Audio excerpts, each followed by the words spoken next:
The primary cause of fires at service stations are flammable and combustible liquids and gases.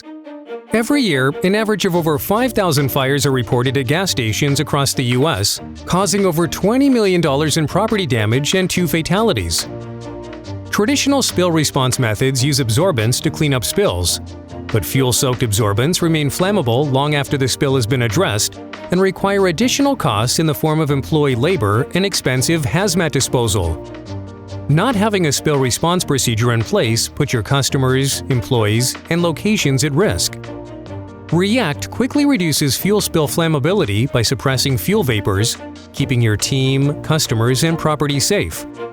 Not only does React reduce flammability, it also increases traction on fuel spills, which reduces slip and fall liability. Once the fuel vapors have been neutralized, live microbes go to work and consume spill residues using bioremediation.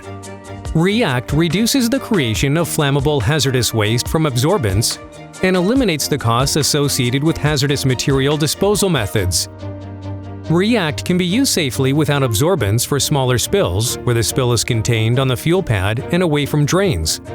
Once the entire spill area is covered, the flammable hydrocarbon molecules are surrounded and fuel vapors aren't allowed to escape. This quickly reduces fuel spill flammability. Choosing React will not only help you protect your investment, it will emphasize your commitment to the safety of your customers, employees, and sites.